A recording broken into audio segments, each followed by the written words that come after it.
Welcome back. Welcome back, everybody. Chuck Nasty on Fantasy Football here.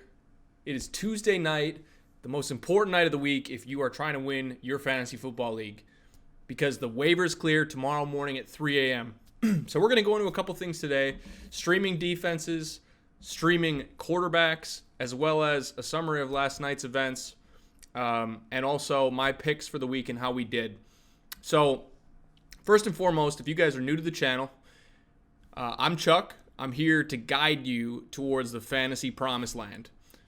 So streaming defenses is probably one of the most important things or underrated things you can do to have an edge over your opponents. If you pick juicy matchups every week, you have the possibility of scoring more points on a weekly basis than your opponents, who are probably not picking up and dropping defenses every week.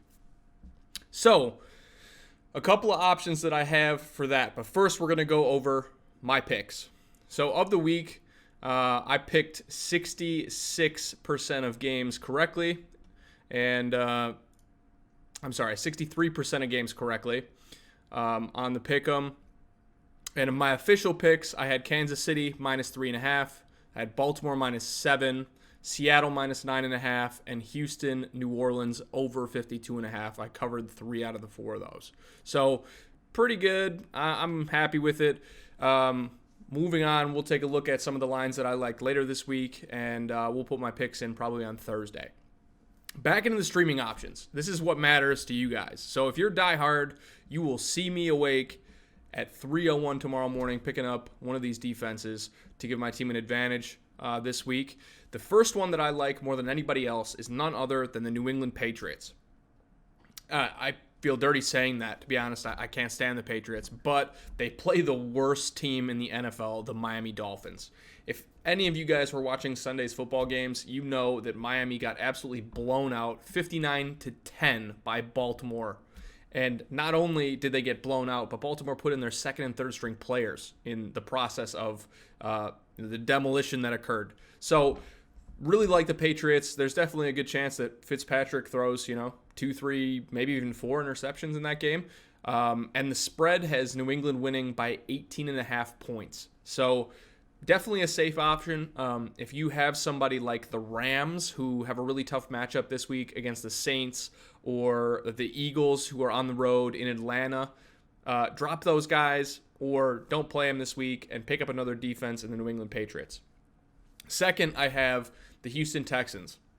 Now, this one's actually really interesting, not only because they got a little upset at one of their cornerbacks from the game last night, Aaron Colvin, who was literally just released off of a 4-year contract in the first year, a $38 million contract, 7.5 of that was guaranteed, and he got released after what happened from the Saints last night.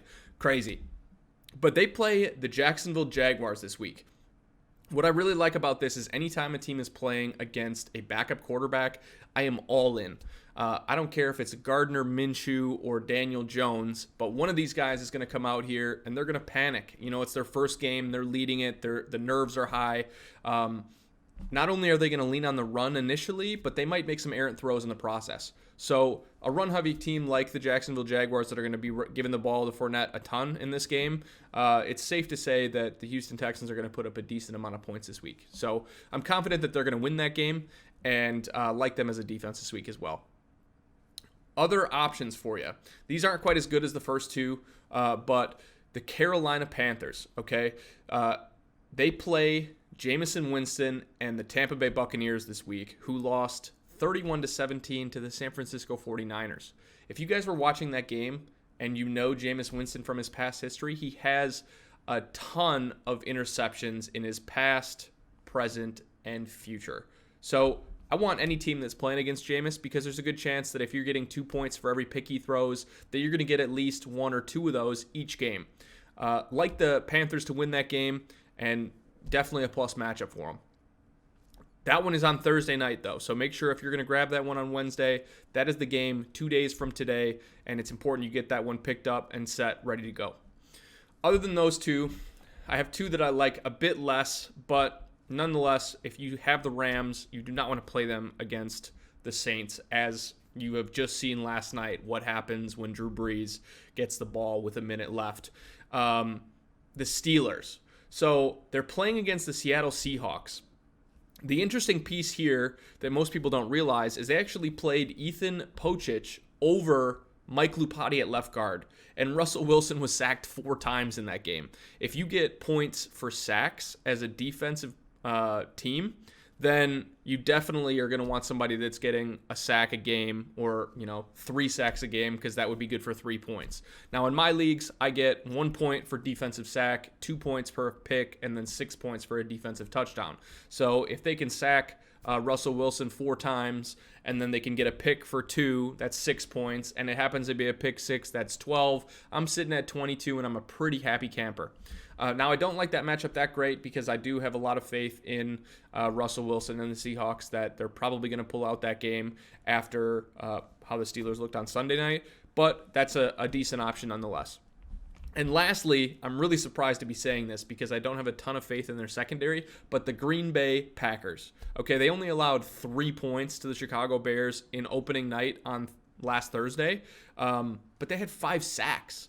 They signed these new guys, Preston Smith and Zadarius Smith. Preston came from Dallas, and Zadarius came from Baltimore, and they were just all over Mitch Trubisky and the Bears. They were in the backfield constantly, and they have an at-home rivalry at Lambeau against none other than Kirk Cousins and the Minnesota Vikings. So, if you're in dire straits and you need somebody that doesn't have a terrible matchup, the Packers are going to be worth a look. Like I said before, 2 defenses you want to bench: the Rams and the Eagles. The Rams are playing against the spicy offense of the New Orleans Saints, and the Eagles are playing the Atlanta Falcons at home. Now, Matt Ryan and the Falcons just got embarrassed in the Dome in Minnesota, but I feel like they have a bounce-back week. He always plays better at home. Julio usually catches, 10 passes at home. I just have a feeling that that's what's coming in this game. So I guess we'll find out.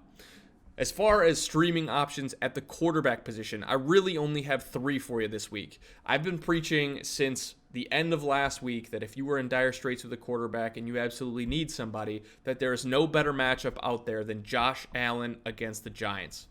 If Dak Prescott can throw 3 touchdowns and 282 yards against a weak Giants secondary, so can Josh Allen. And he might even run one in on top of it. He's 32% owned in Yahoo, and I would highly recommend throwing him in there this week in a plus matchup. Other than that, you have Matt Stafford he's got a decent matchup against the Los Angeles Chargers. Now, he was sacked 3 times against Arizona, and it seemed like the defensive front for Arizona was kind of getting after Stafford in that game. Now, the Chargers tend to average in that 2 to 3 sack range as well. They have about the same amount of pressure as Arizona, so I'm expecting to see a similar performance. He's only 26% owned in Yahoo, so get out there, throw him in there if you absolutely need him. Last option, Andy Dalton against the San Francisco 49ers. Andy Dalton threw the ball 51 times last week, okay? That's crazy. He hit 8 different receivers on the day. San Fran is going to Cincinnati to play them at home after allowing 21 first downs to the Tampa Bay Buccaneers and Jameis Winston. That's crazy. If there's not an upside guy out there like Josh Allen, Andy Dalton would be a good option this week. So that's who I've got for you guys. I will have the Thursday night picks coming up, Start 'em, Sit 'em, up on Thursday night as well. If you guys are not subscribed to the YouTube channel, go down below, smash that little red button, get notified anytime I'm putting up a video here. And let me help you win your league. Let's go make some money. Have a good one. We'll see you. Goodbye. It's not goodbye, son.